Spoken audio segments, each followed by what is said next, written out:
अस्सलामुअलैकुम रहमतुल्लाहि बरकातहू बिस्मिल्लाहिर्रहमानिर्रहीम। आज हम जेउले मतलब कोलिम का हिस्सा बनाए।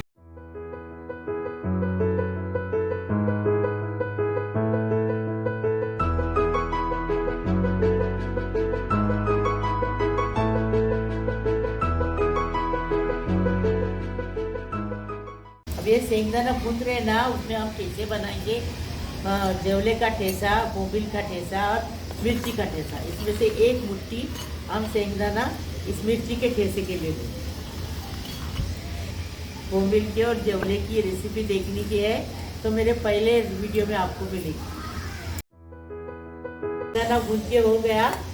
अब हम इसके छिलके चुराएंगे। मैंने देखो लहसुन डाले, मिर्ची तोड़ के डालने का, नहीं तो मिर्ची आँख पे उड़ जाती है। और जीरा डाले 1 टीस्पून, थोड़ी मिर्ची डाले और 1 लहसुन की गट्टी डाले। फिर तेल डाले 1 चम्मच भर। अब इसको भून के निकालेंगे। मिर्ची को कभी भी तोड़ के डालने के लिए खाते हैं, तोड़ेंगे ना तो क्या होता है, भूनती नहीं रहे तो आँख पे उड़ जाती है।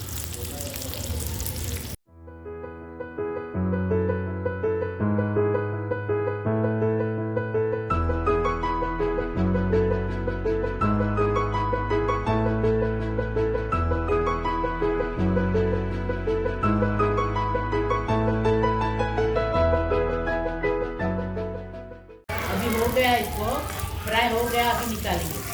तवे में थोड़ा सा तेल है ना, उसमें बोबिल के लिए प्याज को फ्राई करना।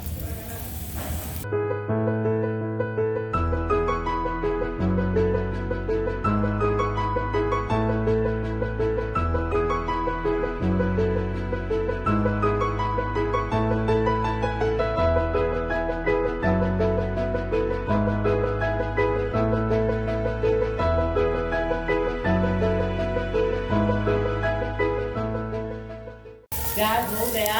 अभी हम इसको निकाल रहे हैं। आपको इससे और लाल करना है प्याज तो करो, हम इतना ही करेंगे, हमारे तरीके से बनाए। प्याज हो गया फ्राई। अभी इसको निकालेंगे। जेवले का ठेसा बनाने का है ना, तो जेवला डालेंगे, थोड़ा तेल डाले। अभी जेवले को फ्राई करके निकालेंगे। जेवला फ्राई हो गया। अभी इसको निकालेंगे। अभी कोलिम का जेवले का ठेसा बना रहे। 1 मुट्ठी भर हम शेंगदाना डाले। अभी इसके अंदर मिर्ची, नमक डालेंगे स्वाद अनुसार और मिर्च ये देखो। अभी हरी मिर्ची, लहसुन और जीरा ये डालेंगे जो तेल में भून के लिए। अभी कूटेंगे इसको। ये देखो ये कूट के हो गया। अभी प्याज के अंदर ये डालेंगे। प्याज के अंदर ये डालेंगे मिर्ची कुछ से कूटे ना, वो डालेंगे और जेवला डालेंगे। अच्छे से उसको कुचकुरेंगे, मतलब मिला देंगे। ये देखो, इसको कोकनी में कुचकुरना बोलते, ऐसा उर्दू में उसको मिलाना बोलते। जेवले का ठेसा तैयार, फर्स्ट क्लास।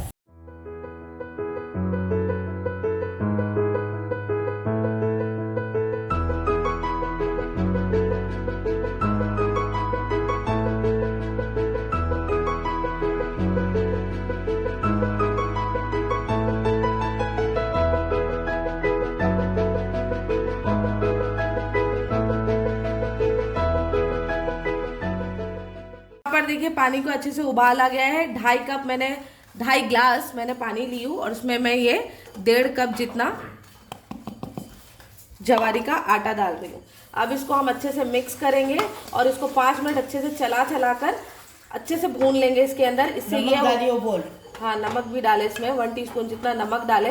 और इसको इसके लिए इतना अच्छे से मतलब इसको पका कर ले लेंगे कि जब आप रोटी बनाओगे या रोटी गूंदोगे ना, तो इसका जो आटा है एकदम नरम, एकदम सॉफ्ट बनता है। तो रोटी टूटती भी नहीं और रोटी जैसे होती कड़क जैसे दूसरे लोग बनाते हैं जवारी की रोटी वगैरह, तो वो एकदम बंजारन लोग के जैसे एकदम कड़क टाइट हो जाती है, वैसी नहीं बनती। अपनी गेहूं की जो रहती है ना रोटी, उस तरीके से ये रोटी बनती है। तो अपने कोकनी लोग ऐसा बनाते, इसलिए वो नरम रहती रोटी। तो इस तरीके से आटा गूंदने का, आटे को उबाल लेने का पहले। तो अब इसको 5 मिनट अच्छे से भून लेंगे।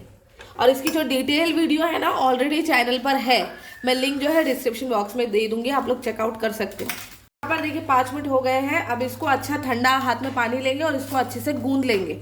ठीक है। इसको गूंदने का भी वीडियो ऑलरेडी चैनल पर है। हाँ, अभी यहाँ पर से हम लोग गूंद के इसके लिए लेके जा रहे हैं, क्योंकि बाहर अगर हम लोग जाते हैं और आटा गूंदते हैं ना तो उसमें पूरे हवा से ना मतलब हाँ मिट्टी वगैरह आ जाती है और रोटी में फिर वो अच्छी नहीं लगती, इसीलिए हम लोग यहाँ से आटा गूंद के लेके जा रहे हैं। अभी जवानी की रोटी को सेकेंगे, इसका भी वीडियो मेरा मैं किचन में अपलोड है, उसका भी लिंक डिस्क्रिप्शन बोर्ड पे डाल देंगे। अभी इसको पलटेंगे, एक तरफ से 2 मिनट, एक तरफ से 2 मिनट। अभी ये रोटी हो गई, अब इसको निकाल दें। बाजरे की रोटी और जेवले का ठेसा बनाए, एकदम फर्स्ट क्लास टेस्टी बनाया। ऐसा तुम भी बनाओ, लाइक करो, शेयर करो, सब्सक्राइब करो, बेल बजाओ, तो मेरी रोज़ की अलग अलग नई नई रेसिपी आपको देखने को मिलेगी। प्लीज़ प्लीज़ प्लीज़, अल्लाह हाफिज़।